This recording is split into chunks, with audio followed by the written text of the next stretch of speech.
Dito tayo ngayon sa showroom ng Duke Raker Philippines at silipin natin yung ginamit na gravel bike ni Sir Arafat nung Tanay Bike Challenge. Tara! Ito nga pala yung ginamit kong gravel bike sa Tanay Bike Challenge. Gen 2 ito, prototype ng Relish. Pakita natin yung mga key points kung ano yung binago natin dito sa design niya.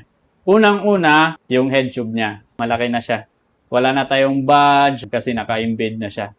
Laser engraved. Pwede na siya mag-adapt ng fully internal cabling. Pangalawa, yung likod. Nakaraan kasi naka-usli dito. So masyado bulky tingnan. Ito, nilinis na para straight na tingnan. Pangatlong na bago is yung axle type na niya, diretso na. Ito dapat UDH na to sa final version. Ito rin pala, isang nabago. So dalawang solid na siya na aluminum. Previous version, isa lang yung sa drive side lang. Ito, non-drive at saka drive, solid na yung aluminum niya. Cable routing na niya. Ito na yung natatanggal. Hindi na siya kagaya nung previous version na may butas siya dito. Ito, natatanggal na to. Kung gusto mo mag fully internal, meron tong accessories na fully covered. Kung gusto mo naman pa rin mag-external, yan. Yan siya. Carbon fork na siya. So, ito siya. Etong version na to, isang pinakamalaking upgrade. Pwede na siya mag-carry ng 29 by 2.2 na gulong. Naka-Maxxis icon. 29 by 2.2. Ayun yung pinaka-main na upgrade. At saka may last pa pala. Ito, yung nakaraan kasi malapad to. Ito, manipis na siya dito. So, ito rin yung isang na-feel ko doon nung sa Tanay is may flex na siya. Mas mararamdaman na natin ngayon yung flex niya sa likod. So, medyo absorption ng mga matigas pag sa likod. Tapos, malaki pa yung tire clearance mo. Maglalamot ka lang gulong. Ang ganda nung kanya. Absorption niya. Nang pag nagra-ride ka sa mga rough terrain. Yung material pala nito. Ito ngayon kasi is nakakuha na siya. Double batted na aluminum. Compare doon sa previous na single batted. Tsaka napansin ko, ang ganda ng hinang Hindi na kailangan na smooth weld. Pansinin nyo yung hinang, grabe, napakaganda naman. Tingnan nyo. May lalabas ba na, na raw siya, na may parang top coat, ganon? Wala pa. Pero, magkakaro talaga. Ang nangyari kasi ngayon, di ba, syempre may mga custom paint, may dumarating na raw, tapos meron yung painted na talaga.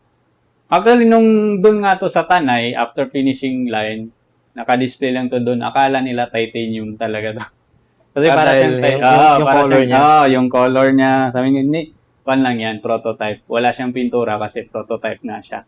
If goes smooth yung testing nito, tsaka wala na kami makakuhang problems, yung possible launching nito or magiging available na sa market ngayong bare months, possibly November or December. Yun yung possible na magiging available. So, sa sizes ba walang pinagbago? Same pa din? Ang sizes, ang nangyari is meron ng XS. Ayun, XS. Anong equivalent ng XS is size 40... Mga kuan na.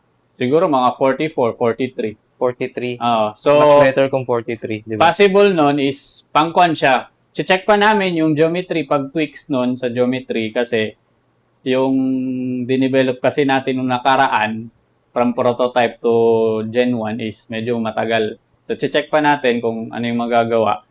Pero ang possible nun, pwede siya sa 4-5 pataas. Oo, na height ng, lalo na sa mga girls natin, women na. So, magkakaroon ng version din ng kulay pang babae. Ano mga kulay na dadating sa version 2? Ang pinakatitignan naming isa nun is yung chrome. Isa yun. Chrome na finish. Tapos, kukuha kami ng isa. Hindi pa namin alam kung ano yung pangalawa. Pero yung chrome finish, isa na yun, pinaka number 1 na paint. So, para pa rin siyang gray na parang pang halos ganito lang. Gray-black combination. Ano yun? When you say chrome kasi, parang stainless siya yung itsura niya. Parang siyang stainless. Gray na parang makinang. Kukombinasyon na lang with other color. Pero paint yun hindi yun yung ganito. Paint yun, hindi yun raw. Paint okay. siya. Yun yung isa. Tapos yung pangalawa, nag-iisip pa kami. Tapos, syempre, meron yung raw para dun sa mga Gusto magko-custom paint. magpa-custom paint. Ah, Sana magkaroon din ng women-specific na kulay para meron ma-encourage din natin yung mga babae na mag-purchase din sila ng Duke Raker na Relish version 2, di ba? Kumbaga, sample na colorway lang, parang combination ng medyo girly. Yung iba kasi gusto ng medyo pag-girl na kulay, di ba? pero check natin kung ano yung talaga yung pinaka. Pero possibly, if ever, magfo-fall sila dun sa custom paint. Okay. Para yung gustong kulay na talaga nila Gustong yung kulay. makukuha So, nila. gusto nila mag-decide kung anong gagawin nila, ano yung mga ilalagay nila. Yun yung mangyayari nun. Trinay ko to kanina sa labas parang maganda sa pakiramdam i-bike siya. Actually, yung taas nito, medyo mataas pa siya.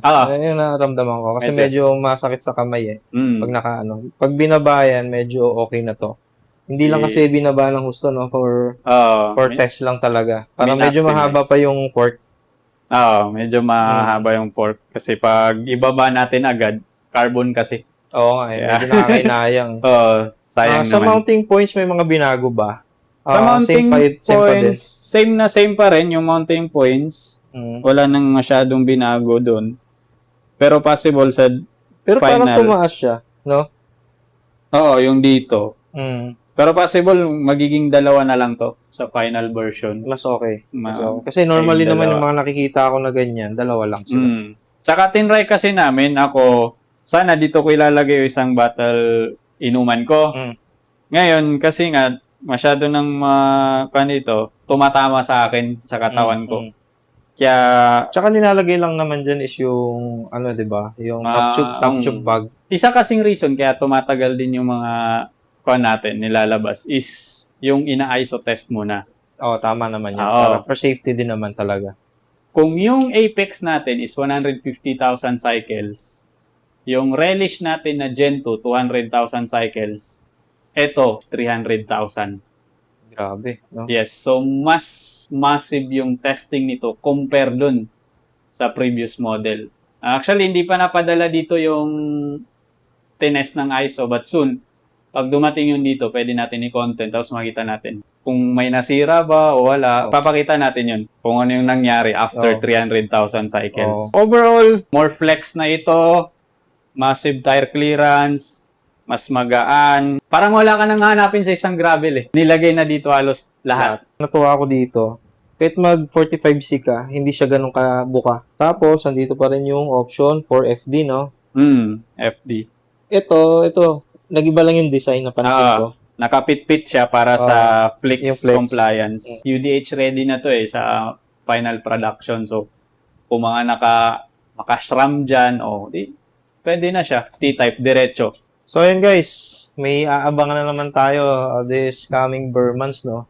And hopefully, mas maaga to na maparating dito kasi actually, dami na nag-aantay. Diba? Wala nang stocks ang dami. Ito personal thoughts ko lang dito. Mas maayos na siya.